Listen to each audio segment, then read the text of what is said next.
All right, so this afternoon we're going to talk about reporting and the different options that you have in Connect Now. Can you guys see that okay, or do you want me to maybe try to turn some of these lights down?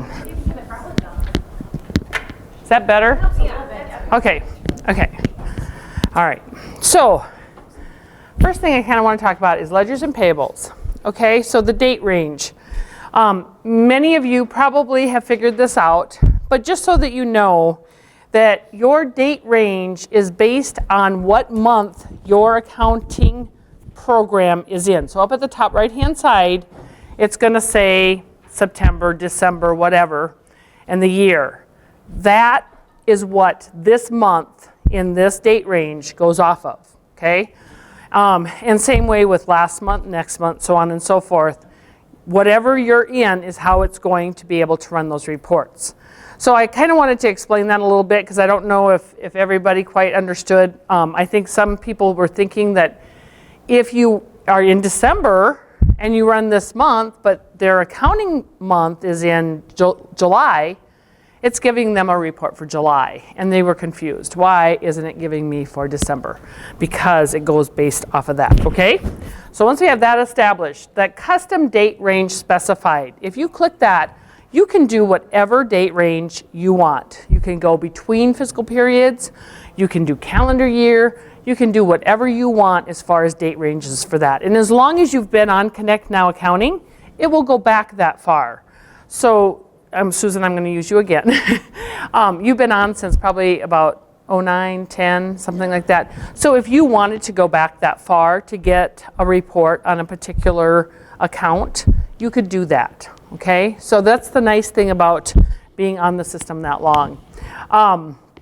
Okay, the other thing is, whoops, I should probably do it this way.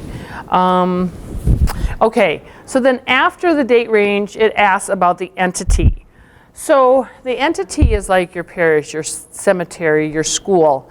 If you want to run a report, let's say you have a cemetery board that wants reports on just the cemetery, on what has happened to the cemetery.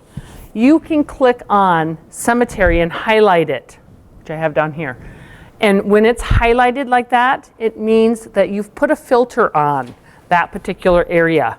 And it's only going to choose the cemetery, okay? The little X that's to the right of it will take off all filters. So if you put a filter on and you go, oh, I didn't want to do that, hit the X, it'll take the filter off, okay?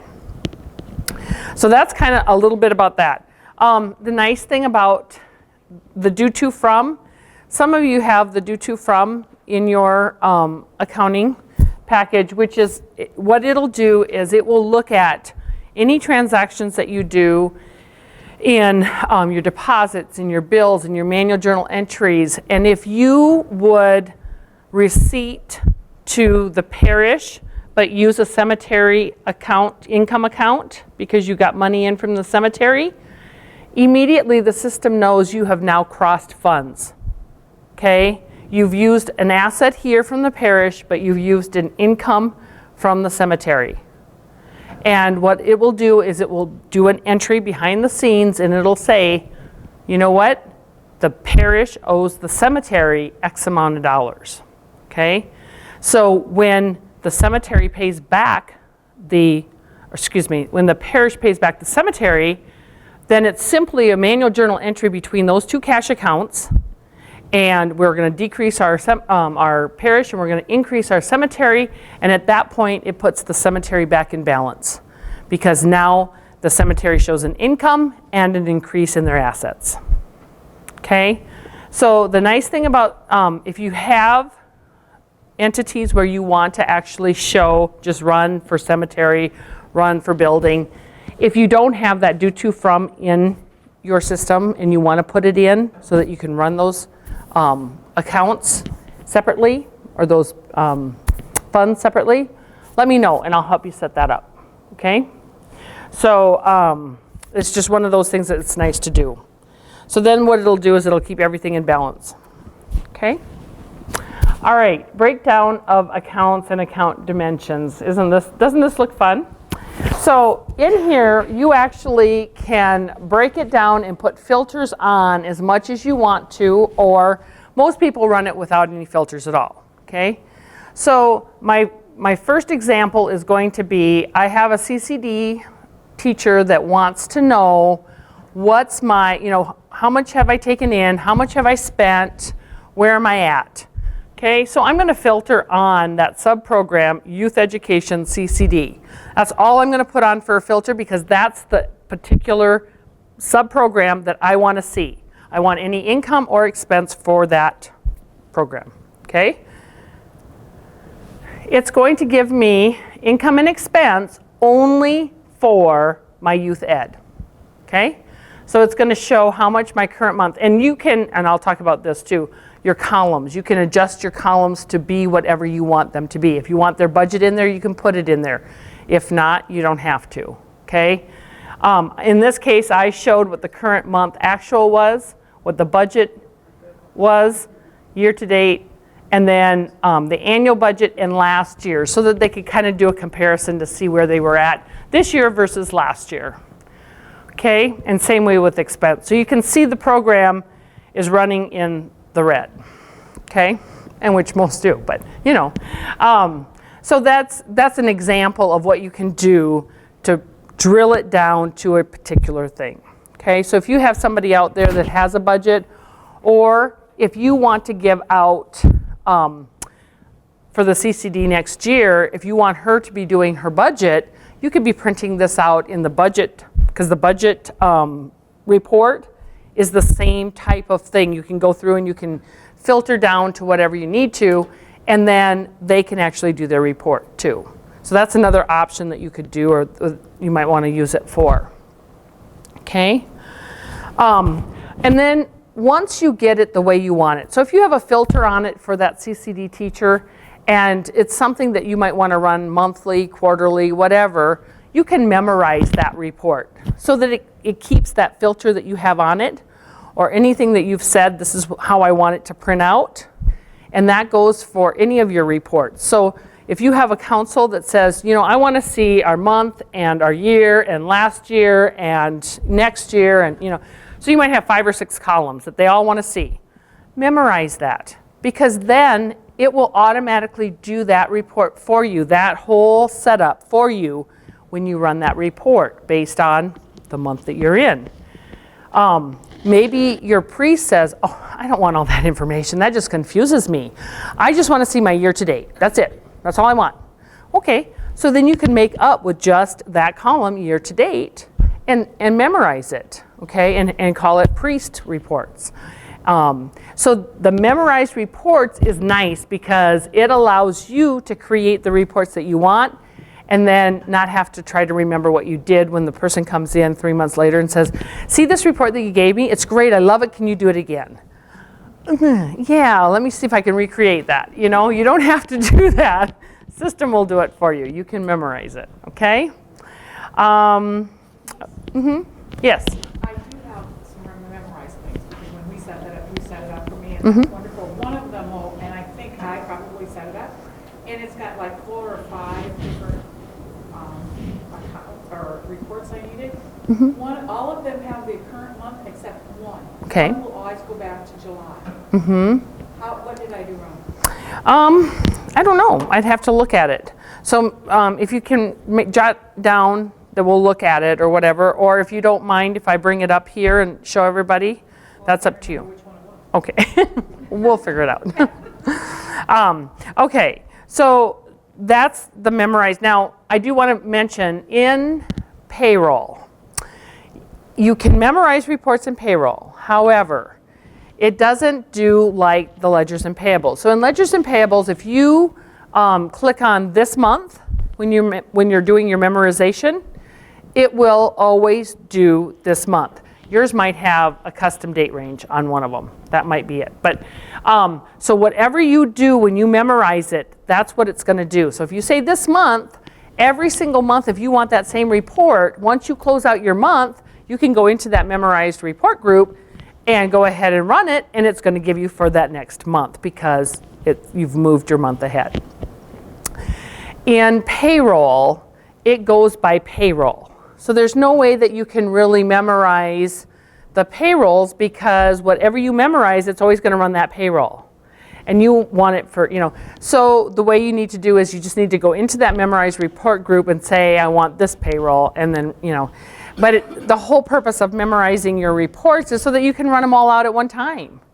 You can do a preview reports, all reports, and it'll print out the whole month for you, and you can save it as a PDF file and put it on your system under, like a little folder that says July or whatever. There you've got all your monthly reports, okay? Keep in mind that the system, Connect Now Accounting, if your computer crashes, you go out and buy a new computer, you get onto the web, into Chrome or into Firefox, and you've got your accounting data right there. But if you don't back up those reports that you saved to your hard drive, you're going to lose those. However, you can go back and you can reprint all of your reports at the same time. It's just that it's not going to give it to you. You're going to have to go in and change each month. You know what I mean? So those are just some tips and tricks. So if you are going to do it all as one and you like that, just be sure to back up your report folder onto one of those memory sticks, or if you have Carbonite, it'll back it up for you, that type of thing. Just know that there's two separate things here going on. Okay? Yes? I'd just like to share, I know the deal with memorized reports for payroll, but at least for me, there's only like 3 reports that I print out in my binder. So I at least memorize those 3 reports, and then I'll go in and pick Right. the rough and grade each time. Exactly. And it's a little easier than Right. trying to go drill down through Right. each report and Yep. figure out which one is it I print this month. Very good. Yes. Yes. And that's true. And you can do the same thing. If you don't want to print them out on paper, you can then do a PDF and save it to your hard drive. Again, make sure you back up your hard drive. But yeah, so, try to save the planet a little bit and not kill too many trees. We can do it that way, which is kind of nice. And a lot of times, if you have 2 monitors, that really works well, because then you can be looking at this, but you can be doing something over here. And so you don't have to necessarily print it out. So if you go back and tell your priest that Denise said, I need 2 monitors. That's not what I said. Okay, just want you to know that. It is very nice. And it is the kind of go green type of thing that, so. All right, project reports. How many people use project reports? Okay, awesome. So with project reports, first of all, remembering to put the project on can be a challenge once in a while. And I have been on Karen about being able to go in and edit and say, if I didn't put a project on and I've paid this bill, let me put the project on it. I'm not going to change anything else. And I think the date was the other thing. So I'm working on her to let us at least change the date. So to maybe do like an edit of that bill and change the project or change the date, but we won't be able to change anything else. Those would be the only 2 things. So I think that is going to be coming out next year, well, this year sometime. I'm not sure when she's going to get that in, but she had talked about wanting to do that and get it in. So that will be a good thing, right? Because some of you, if you have to put in a project on a manual journal entry, one of the things that I found was somebody would put it on both sides. So they do a debit and a credit, and they'd have their project on each side. It's a net effect of 0 because you've hit that project on both sides, right? Okay. So rule of thumb, when you do a manual journal entry for a project, you're going to put that project on what do I want to say? The usual side for if you're doing an expense. Normally you're going to debit an expense to increase it, so you would apply the project to that debit side. If you're doing an income and you want to apply the project, you would do it on the credit side, because credit will increase the income, okay? Once in a while you'll have to put it on an asset, but it's very rare. You shouldn't have to put a project on any type of balance sheet accounts. Usually you want to track your income and your expense only, Okay, so that's another thing that you can think, keep in mind if you're doing a manual journal entry and you have an asset and an expense account, you're not going to put it on the asset side. It's very rare that you're going to do that. Okay. Oh, look at that. Okay. So that I just kind of wanted to go through those different things with you. And then I was going to jump over to our accounting side here and talk a little bit about this. So up here, this is where your accounting month is. It'll tell you, I'm in my training site. Okay. If I go over here to reports, who has questions on report? I mean, what reports do you have questions on? What reports do you want to talk about? What, I want some interaction from you guys too. And then I will go through it and don't be afraid to speak up, because I bet that if you don't say something, somebody else is thinking the same exact thing. I mean, is there ones about transactions, anything in the statements? Because do you guys realize that we have all of these different ways to run your statements? Yes, Darlene. Because of who's where, and I've not done this, but I thought about it. On who's where, is there a way that we can take the employee record for that month and make it memorized for that month? So when we kick it, we don't have to keep pulling it over and going individually and then pulling it off wherever we place them. Okay. Other documents out? Well, okay, so here's the thing. With the memorized transactions in payroll, okay, so I'm going to do just that. I'm just going to go and I'm going to run the employee record, because that's one of them that we need, right? And I'm just going to say for September, and I'm going to go ahead and memorize this, and I'm going to call it Who's Where Employee Record. And then I'm going to make up a new one called Who's Where, and I'm going to memorize that. Okay? Then I'm going to go into my pay cycle, and I'm going to go down to the paycheck stub, right? That's the one you guys do? Okay? And I'm just going to use it on this payroll, or September's payroll, because that's what I did for the other was September. Okay? I want to make sure I include the ACH employees, because if you don't, you might get errors on that. And I'm going to go ahead and memorize this report, and I'm going to call it paycheck stub, and I want to put it in my Who's Where. Okay, now I have my memorized report group here. Okay, so if I click on this, so in any memorized report, it's going to come up, and I think this will change, Darlene, based on up here, because it's the month ending, and that's usually how it advances in the ledgers and payables. Okay. So I'm back. Excuse me, just a minute. Yep. My vision's not as good as it should be today, but there's not a date range up there? No, it goes by month. Okay. So if I had 2 payrolls in a month on the Perry side, it would give me both of those. And I can't do It would, because it's for the month of September. And on the paycheck stuff, I need them individually. Okay, so here's what you're going to have to do. You'd have to go into paycheck stub, and you would have to, because it's going to keep coming back to what you memorized. Okay, so I memorized it as September's payroll. So if I needed to include September, I can't do it for both, can I? But you don't normally. When you do your payroll, you're supposed to upload every payroll. Oh, each time. Each time. Okay. Normally, only the one payroll. Okay, so you would run. When it's memorized and you're taking it to Who's Where, that memorized one won't work. Because there's no separate click on which I payroll. mean, Yeah. you could, like Cheryl said, you can put it out in the memorized Right. report, so it's easy to find. Right. But then when you bring it up, you have to change The that date. parameter. Yeah. Right, And you can right. actually, if you do, like, we do 2 payrolls, so we do one at the middle of the month and at the end of the month. You can do 2 memorized up there.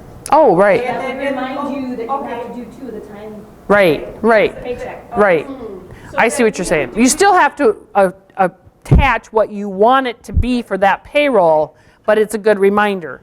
I like that. We could do it 2 individual ones, I could do another one for the teachers and then another one for the priest, and we would have, gotcha. Yeah, Good job. then you would have your memorized, but you would just have to go in and specify what it is that you need. And you're going to have to run them one at a time anyway with payroll. So then you would just hit preview and then you would take it out to the CSV. Yep, okay, good question, okay? So Denise, as far as the current month that you're in, one more reason then to close your month out every month. Yeah. Yes, ma'am. Give me a flag. 2. Yes, and that is very true. You know, as you go through and you're working through your detail and you're doing your payrolls and you're paying your bills and what have you, you get to the end of the month and you get your statement from the bank, you reconcile your statement. At that point, once you reconcile your bank statement, you're going to have to go in and do any type of adjustments. You're going to have to do a manual journal entry to adjust anything anyway, because at that point, once you reconcile, you can't make any changes. You know, the system says, hey, if you balanced with the bank, you shouldn't be making any changes here, okay? So once you're done and you're reconciled and you've printed out your reports to give to your finance council, your parish council, cemetery board, whoever, you're going to want to go ahead and close that month, okay? Move on into the next month. If they come back with a change, then you're going to have to do a manual journal entry to make that change. And it's going to be in the new month because you've already given them the prior month reports. That's where they caught the problem. So truly, you want to make that change into the next month because that's when it's going to happen. Okay? And then they're going to get the new reports that next month and go, oh, yep, here's the change. That's what we wanted them to do. Okay? Does that make sense? Yeah? Okay, nobody's sleeping, right? Okay. All right, just checking. So that is a very good point, yes. And so we'd like to see you to start moving ahead. The other thing is that we want to start giving bishop reports. And so, you know, when I go out to the consolidation manager and see, you know, everybody's might be into the new month except for maybe 5. That's going to throw, you know, our reports off.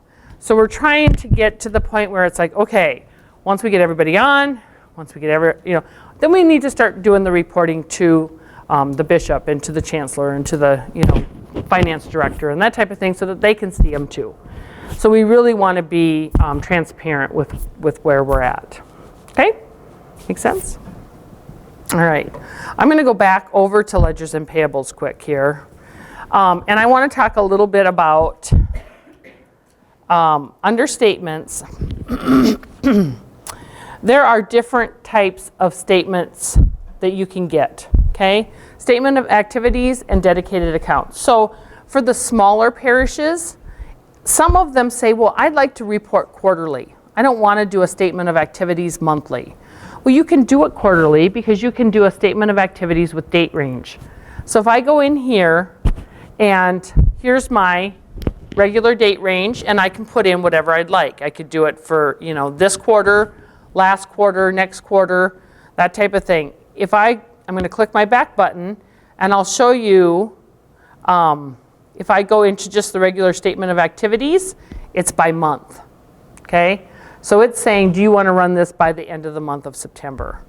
So that's the difference between those, okay? So if you do want to get quarterly reports or you have a board that wants quarterly reports, you can do it.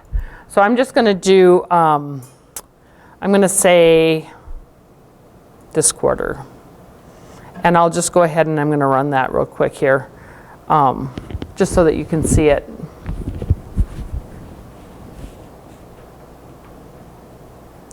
Okay, so then it's going to show current period actual, so it's for the whole 3 months, what the budget is for the 3 months, and what the budget is less the actual.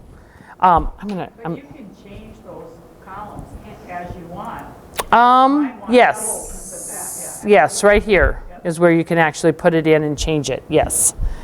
And also, I'm going to note down here, you can do suppress 0 accounts. I don't know if any of you knew that, but if you hit suppress 0 accounts, look at how much shorter that report is, right?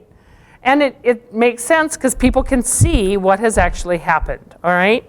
So it's only going to pull up those type of accounts that have money in them instead of the zeros, all right? The other thing I want to show is the difference between detail and summary. So, you know, at the end of the fiscal year, when you actually do your annual report and you want to give it out to your parishioners, I'll tell you, run a detailed report like what we just looked at, okay? The same way that you're running your summary report to give to the parishioners. That way, if somebody has a question, you have the detail there, and you can say, well, that was this or that. So right now, it's just showing us operational totals, income and expense. But some of the parishioners, they don't want to know the detail. They just want to know how much did we take in and how much did we pay out. And there you go, and there's the bottom line, okay? So that's going to give them a report that tells them just that. And then,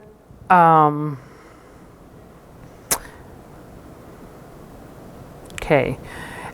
And then here with your sorting, how many people have played with that a little bit? Anybody? Okay. Because you can actually sort out. So if I do by operational, that's going to tell me whether, you know, we're going to do operational first and then non-operational. If you want to do by sub-program and then by category, I'm going to put detailed so that we get a little bit more of a, okay? So then it'll break it down and it'll tell you, you know, here's my operational totals and everything that's in it. And then here's my non-operational and my total income. And it'll do the same thing for expense. If you filter it for parish only, now my 1596, which is my building income, is not on there, okay? So it'll only run it for that particular fund. If I want to run it just for the building, if I click on the building and preview it, should be a short report. It is, because there is no expense. So this is the amount that's come into the building, but there's no expense with it. But that's kind of nice if you're running a campaign, a building project, that type of thing, and you're using the building, know that you can run your statements off of that, okay? Just for that building or just for that fund, all right?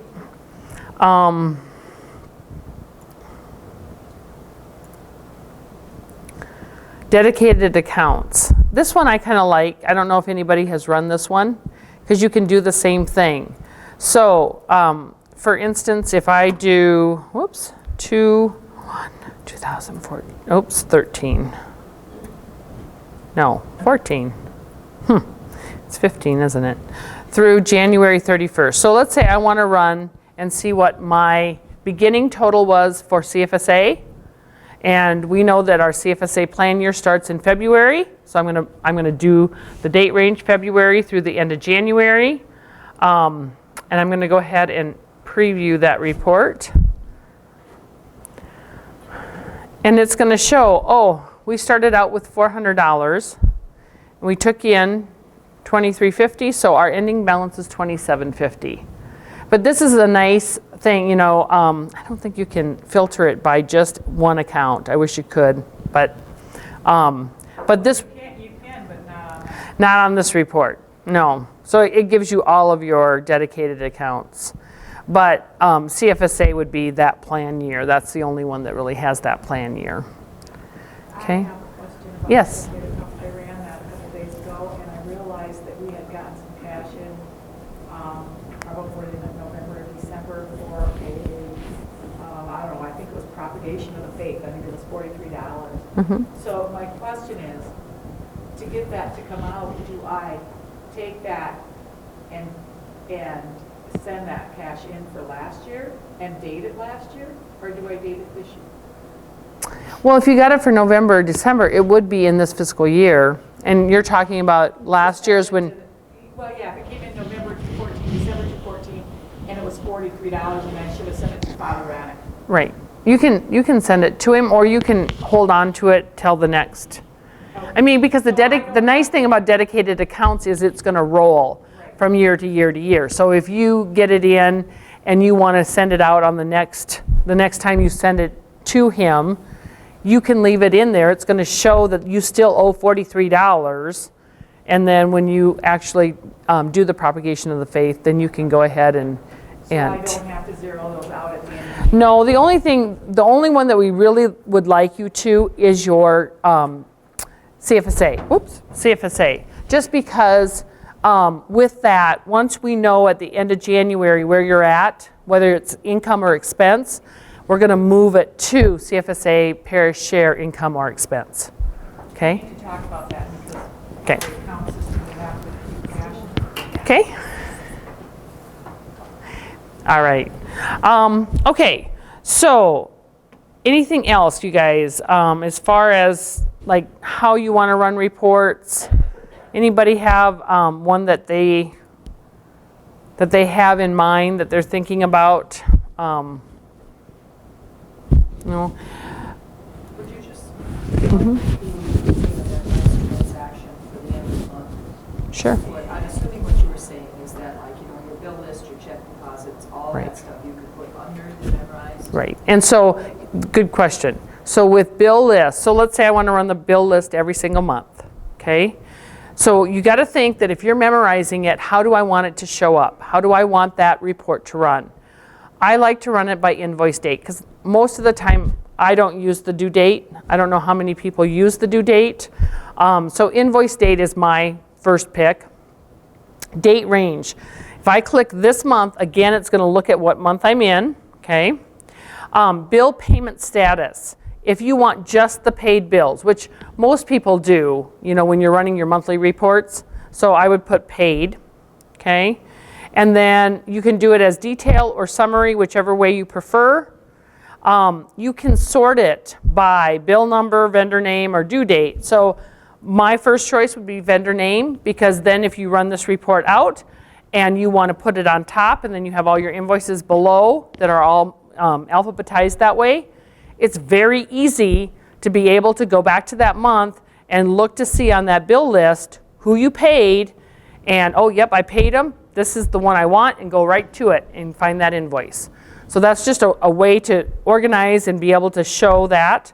If you have any projects, you probably want to put the project name on there.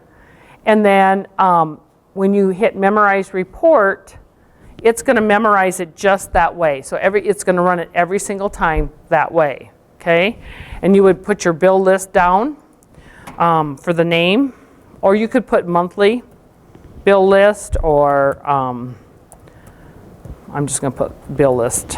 And then choose your existing group or create a new one and memorize that report. Then when I go into monthly reports, now I'm going to probably have two of them, but that's okay. I have my monthly bill list, because that was what I first started out with, but now if you look down at below, here's my bill list that I just added. So every time you add a report to that memorized report group, it's going to put it on the bottom. Okay? But you can put them all together. You can run them all together. So if I wanted to run this, I could do preview all reports, and it's going to put it all together. So you're going to see the monthly bill list first, and then at the end of my reports, I'm going to have my bill list again. But yes, it will actually consolidate all of those. And that's what I was kind of talking about if you wanted to just run them as a PDF. Oh, in this case, I don't have any for September.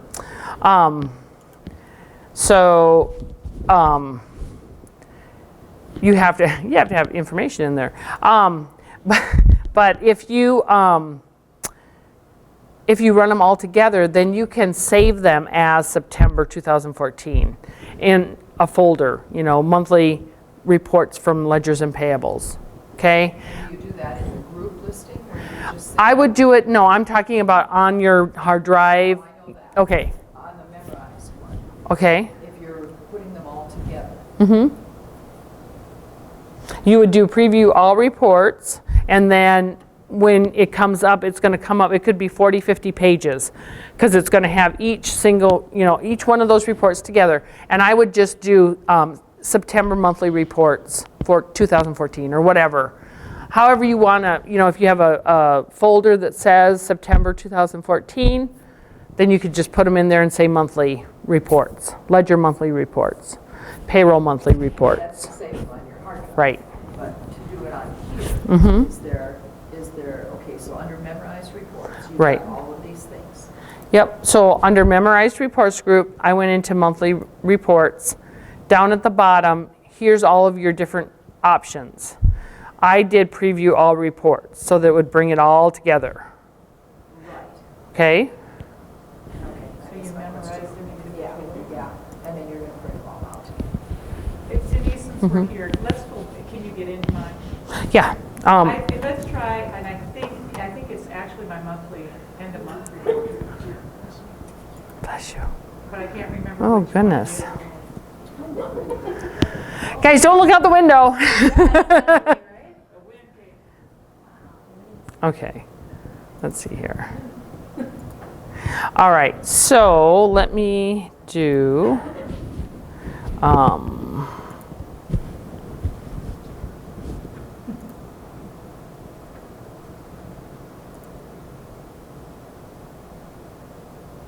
there you are, Darlene.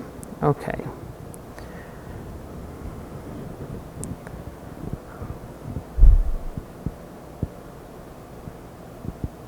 Okay, so if I go over to your reports, okay, and you think it's in the month, I think it is. okay? Do you know, I can't remember which one it is because I go in and change the date individually. I check every one of them now because I can't do preview reports. If you do preview reports and you can run through it, I think it'll be quicker. okay, so if I do this and preview all reports? Because you're in July right now. Right, and one of them is stuck in July. It'll take just a minute here.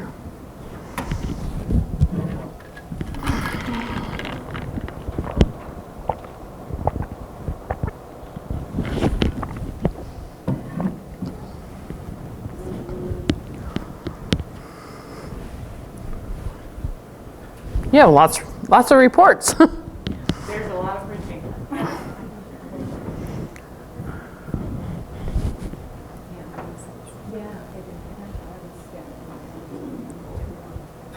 Sorry. Your month that you're currently in is July, Yes. so. I've gotten after. We've had this conversation Yeah. almost every time. I have anxiety about both of things, Don't stress about it. It'll be okay. Yeah, because I'm not sure why it's taken so long to load. It really shouldn't. Just don't, it could be the weather, don't worry about it. It's okay. I'll figure out why that one. Yeah.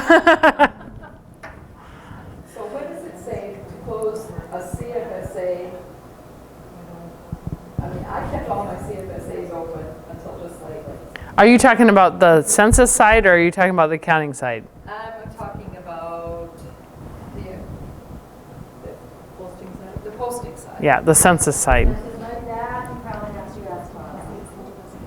I don't really know much about the I would think when you're done paying the bill. But How long does it take you to close your year? not long. Her. What? If she's still in July right now, how long does it I'm like, year's been closed, it's just I don't like to close the rest of it. Okay. So for some reason, Journal entries are made for. What? Journal entries are made for. Yeah, I know. I hate those two. so this is interesting because it is showing December. Right, but keep going. Someplace, unless I just changed it when I did the report the other day. Some one of those places will not change, did not change from July. Well, because, okay, so I want to, you know what I'm going to do? I'm going to export this. And I'm just going to save it for a minute because I want to go back, but I want to be able to come back and I don't want to wait forever for it to come back up. So I'm going to save it. Well, and you know, after I think about it, you know, I went in and did all the reports, so they may have all changed the date. I may have had to change that one date. Right. And so when you change that date, then it's going to save it. It's going to... Yeah, so I'll have to find it next month. Okay, so I have it up here. So now if I go back to reports and I look at your monthly, this bill list, come on. You have custom date range marked and you're doing it from December, okay? If you would close your months on a, on a regular basis, you could hit this month and just run them all. And it would be for December because you would be in the current month. And you know, I did that for a while, and that one I had off, and I'm not sure why the one was off. Okay. That's probably what is going on. That is, because if it's showing July, then it's pulling the month that you have all these as custom. That's because I changed them all 2 days ago, because I went through and did them, yes. But you're changing them every single month because now next month you're going to change that custom to January, where if you would use just if you would close out your month correctly, then it would be in that month and you would run those reports and you would not have to come into each one of these and change them. Okay? So that's the advantage of doing that. So yeah, you'll have to look and see and tell me, but that's what it's doing. Okay?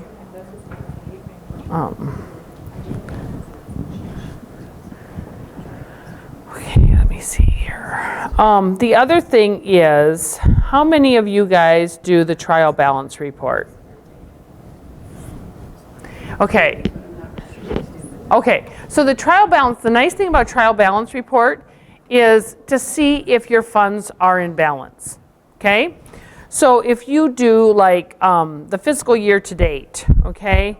But I want to do it just by one fund, okay? So if I look at my parish, oops, did I do that right? Yeah, I think so, yeah. So I have highlighted parish, and if I preview this report, I don't know if I'm out of balance or not.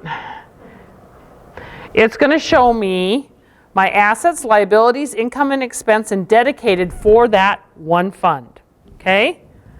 Oh, look, I'm in balance. This is what you want. You want your debits and credits to equal, right? Yay! Okay, if you're out of balance, okay? So remember the little scenario I gave you where you got money in for the cemetery for lot sales, but you accidentally put it, you deposited it to your parish account, but you said, oh, it's income for the cemetery, then you've now crossed funds. And if you don't have the parish pay back the cemetery, if you run this trial balance report, you're going to be off, okay? The parish debits are going to be more than the credits. And the cemetery side, the credits are going to be more than the debits because you don't have an equal side on those funds. Okay. Now, if you put in your due to from, it'll balance it out correctly for you, and you'll have to look. Oh, okay. My asset is that I'm missing, cash, and that's why I'm in, because my due to from would have a balance in it, and you would see it. I've never. Sure, absolutely. Love this. Okay. Okay. So first of all, I think. Do I have it in here? I think so. Use me, fix mine. I could. Do you want me to? Okay. All right. So, in Hartford, so that's what Rochelle and I were talking about. So that's exactly what happened.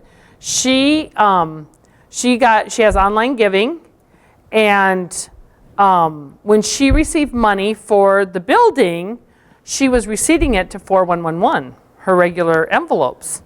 Okay, but she says, oh wait, that was money for the building, and so she transferred at the bank from the parish to the building, and so now her accounts are off. And she's like, why? I gave the money back, but the problem was the income side because she put it to the parish side. Okay, so I will go in there real quick and I'll show you where the due to from is at.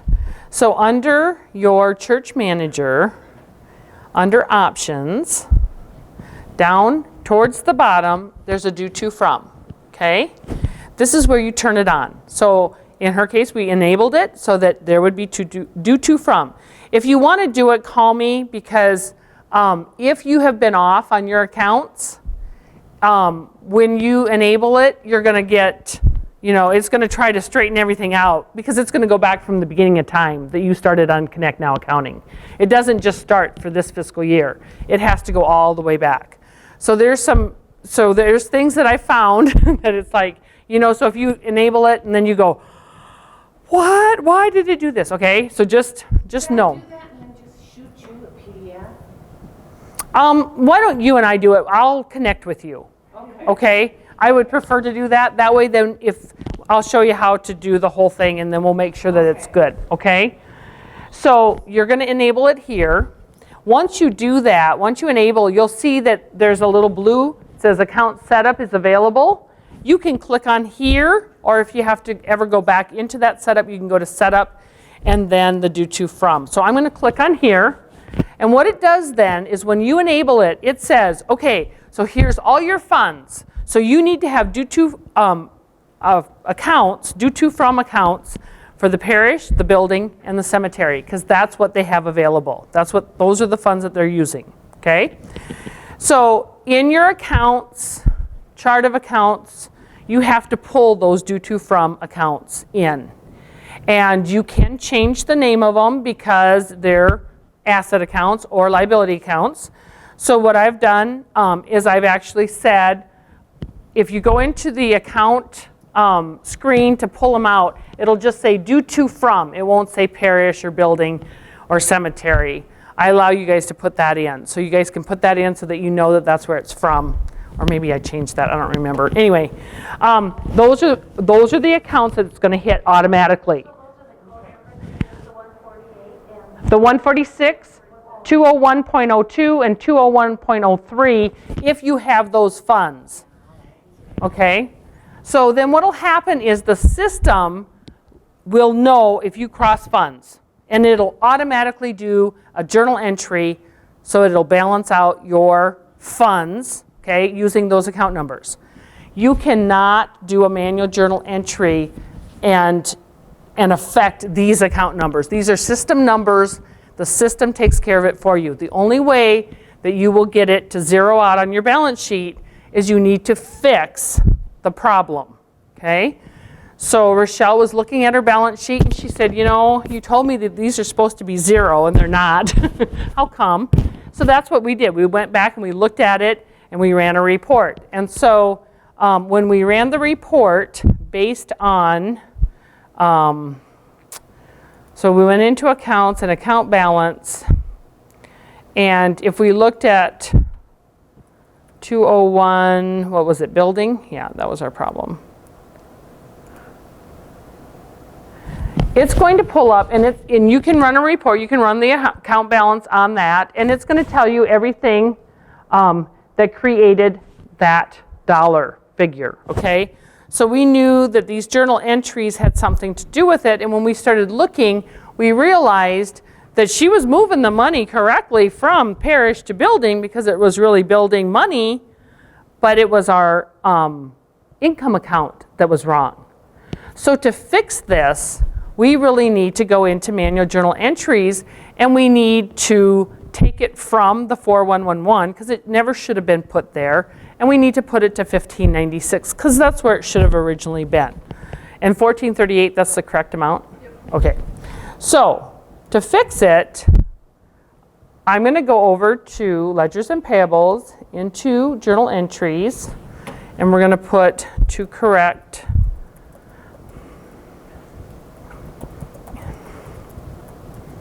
And this was for December? Yeah, I don't have my month closed. Okay, so we can still do a December. Okay, so because we gave credit to 4111, we want to take it away from there, so we're going to debit our income account. And we're going to credit our building income, because that's where it should have went, okay? So I'm going to go ahead and do that. And now if I go over to reports, I go into accounts, account balance, and I run it still for this month for 20102.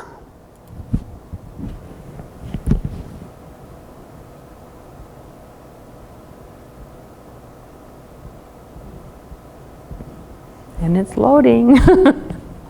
Okay, so now you'll see it's zeroed out. And it's because I fixed the problem within the system.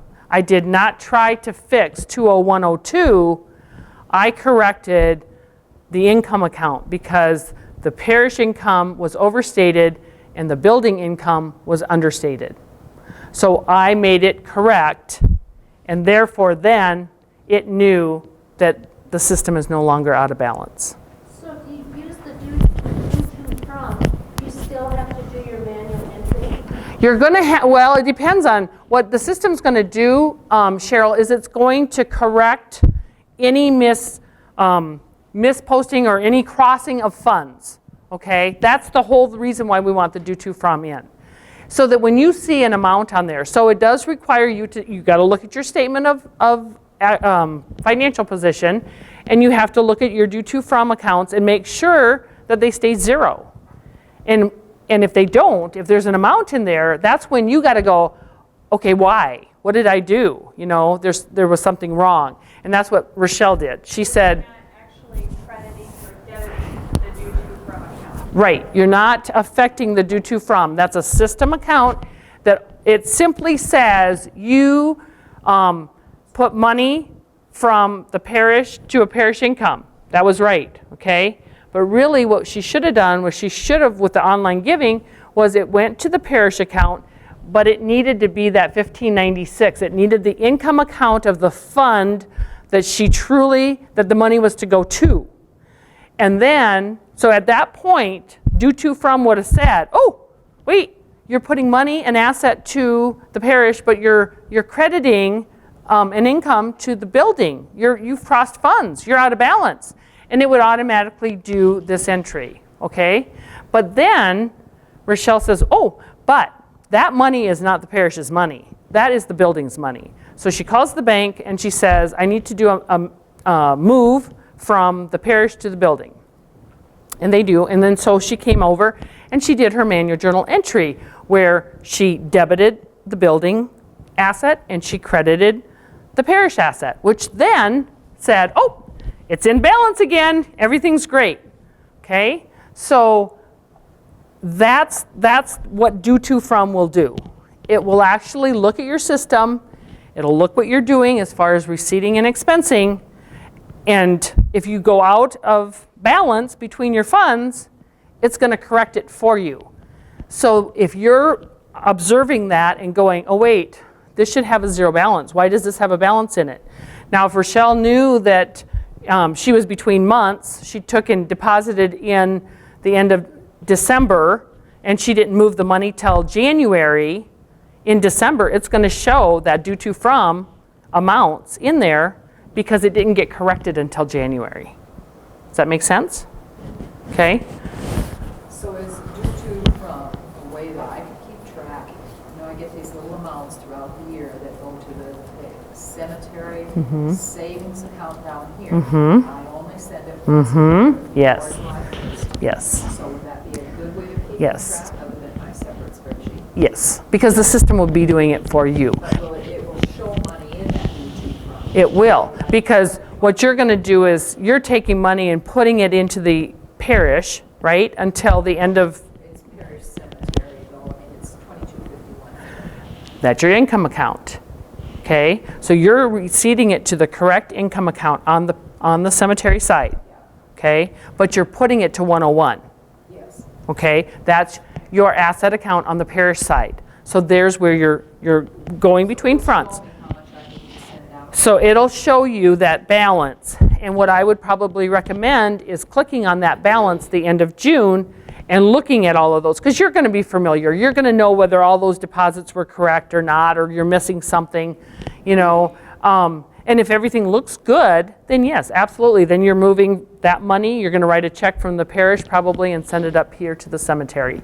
And at that point, your bill is going to be 101, and then the debit side is going to be that cemetery asset that you're sending it to. And at that point, it says, oh, you're all good. And then your due to froms will zero out. Okay? Denise, I have not used the due-to from, but I check my trial balance per entity at the end of the month, and if it's off, then I manually You figure out where what, it was. right. Is that the same difference pretty much? Or- It is, but you know, this will allow you, so you don't have to run the trial balance if you don't want to. I mean, the trial balance is a good report to run and look at. So if you're using the due to from and it's off, you can run that trial balance and go, okay, what did I do? Where did I go wrong at? You know, that type of thing. So you can kind of look at it and see and go, oh, I see. You know, I put something to this expense and it really should have been to this Then expense. how I do it is just, school parish and that, and then I just look and, Right, tell by the balance, but, right. yeah, okay, as long as you get it. Yeah, see ya. Drive careful. Okay, so yeah. If the trial balance comes out equal, but there's numbers on the due to from that's not zero, I've got to go back and look at that, because we just did that, set that up, and I just did a trial balance yesterday, and I looked at it and I thought, well, trial balance is right. Because it depends on were you running the same months? So in other words, were you running, because you're in July, so if you're running your statement of financial position in July, if you didn't change the month, Dates would have been statement of financial position would have ran in December, okay, and then you're running for December in, trial balance, for each fund. school, for parish.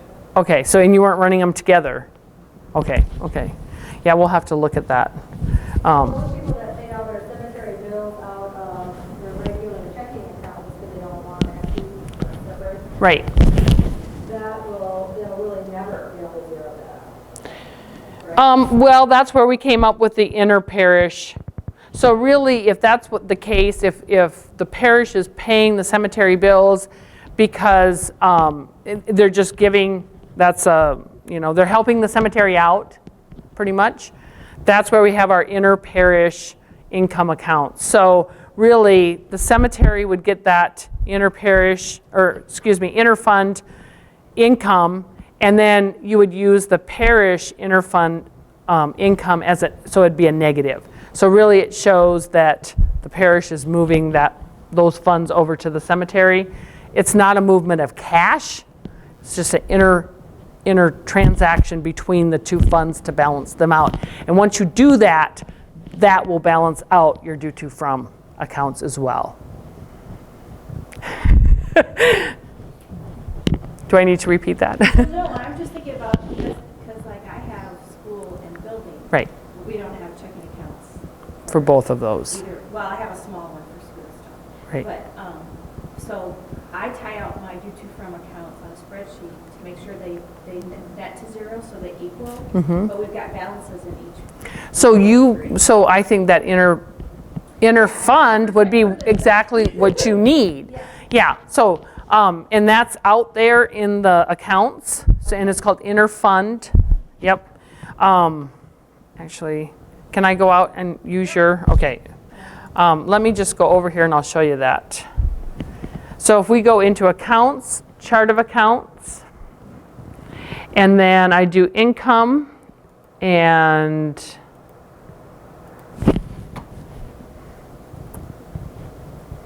oops.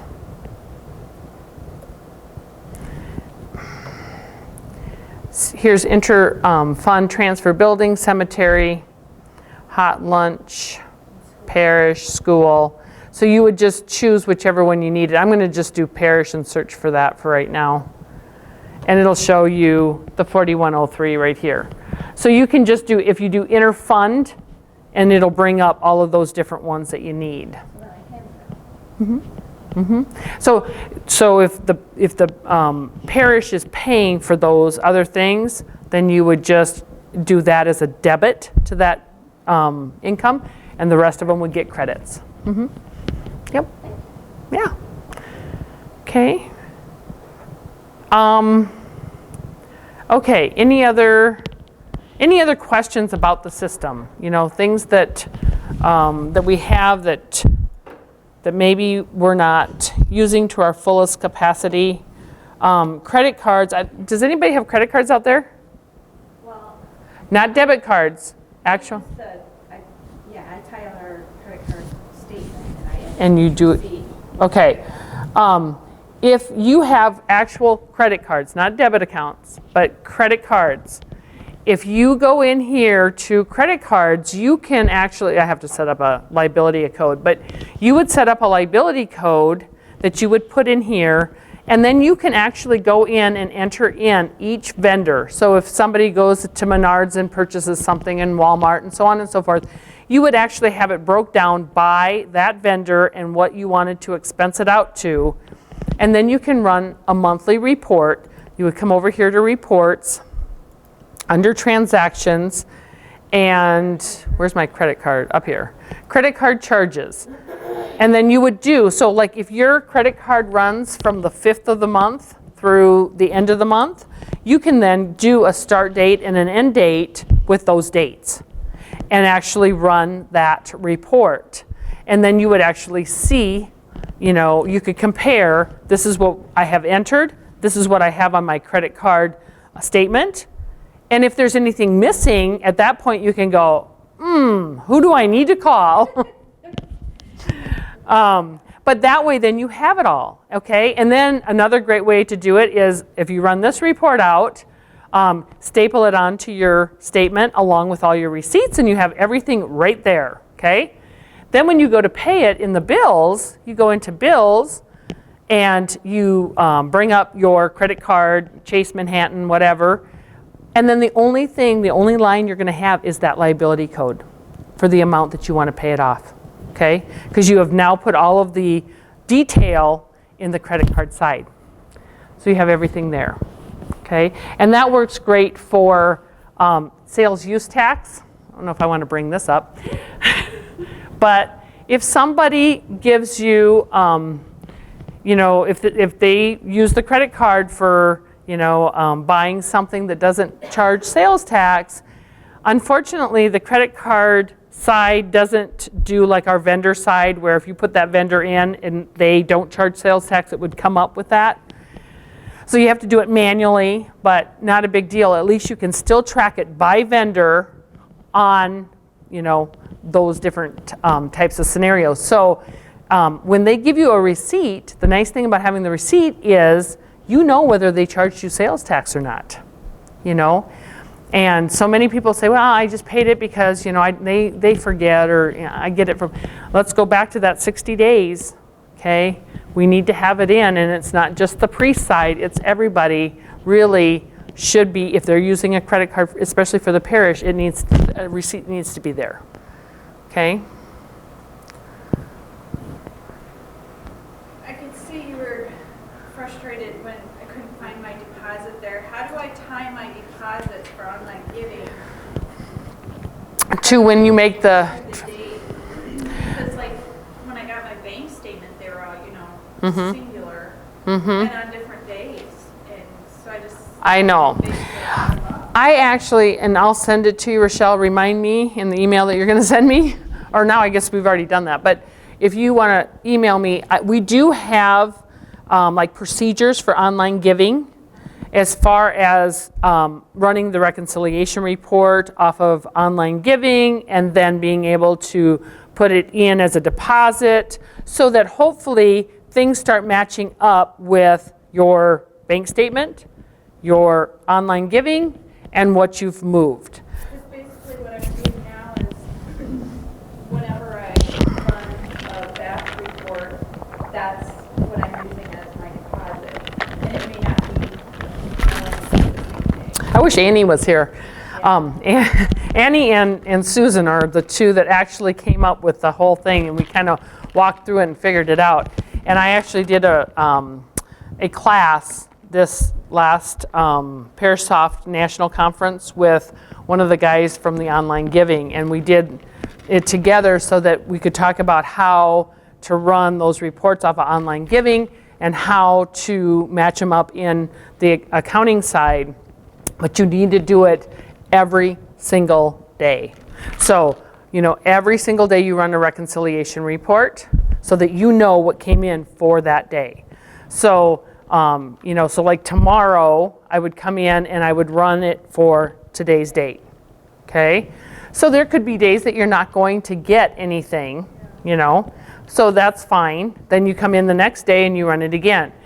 But that's going to help you, especially towards the end of the month. So, when you're starting with the first of the month through probably like the 20th or 25th of the month, those reports, if you're running them more than one day, that's probably okay. It's towards the end of the month when the processing time can take up to 3 to 5 days. So therefore, you may end up running your reconciliation report and somebody has given some money, but it doesn't hit the bank until afterwards. So part of that deposit is going to be an outstanding deposit. The other part of the deposit has come in. So that's where you really have to look at it, and using your deposit numbers on, we actually had them exported out to Excel, and we do a lot with Excel as far as here's what has come in, here's the deposit numbers that I put it to, so that at the end of the month when you start comparing, you can go, oh, deposit number 1450. So what I did, like at the end of December, was I split it. I took the $10 out that cleared the bank. Right. That's exactly what you would do. Its own deposit. Yes. Yep. So I'm running the reconciliation report in online. Yes, daily. That's the best way that we have found, if you just do it daily, because then everything matches up. So you'll know when you make that deposit that you've put $10 to $15.96. Then that day, or even if you don't do it that day at the bank, if you go over and do a journal entry, it's best to do it at the bank and the journal entry, because then you don't forget. But then you want to date it the same date as your deposit. That will help you find. All on December 31st at the bank. Right. But, so what I'm saying is if you do your manual journal entry and you date it the same as your deposit, it's going to help you be able to go back and forth and look at those dates for those particular things. But I don't necessarily have to do it at the bank. Right. So if you do it at the bank on December 31st, you're still going to see all that money coming in and you're going to be able to check it off. It's just going to help you to know that your manual journal entry date is the same as your deposit date. It's just easier to track it. Okay? And that's how I did it. I did my journal entries for the date, Okay. but I did my transfer at the bank all at once. Yep. Okay. All right. Those procedures too, 'cause we're just getting going on. Okay. So you guys have to email me because I'll never forget. I know I'm going to forget. So yes, email me and I'll send you out those procedures because it really does work pretty good. Okay. All right. Any other questions or, and I would like to start doing this maybe like quarterly or so that even on a half a day or 2 hours or 3 hours where we just come in and we talk about things that you guys want to know about. Okay. So, if you're frustrated with something or something on the system that you'd like to know more about, email me and say, hey, can you put this on the next one? And let's see if we can start working on getting some more user groups going so that we can gather up. And I'm hoping that the videos work out really well because if nothing else, I can video it, and that's kind of what I'd like to put out as segments is, here's how you do this or here's how you do this. So this is kind of my little trial here. What's the date of the Hairstop convention here? It's either in October, I think it's in October because it's in Minneapolis. It's in Minneapolis, so everybody get ready, put it in your budget so that we can go. And Don wants to get a big bus, and all go together. yeah, it really is a good thing to go to.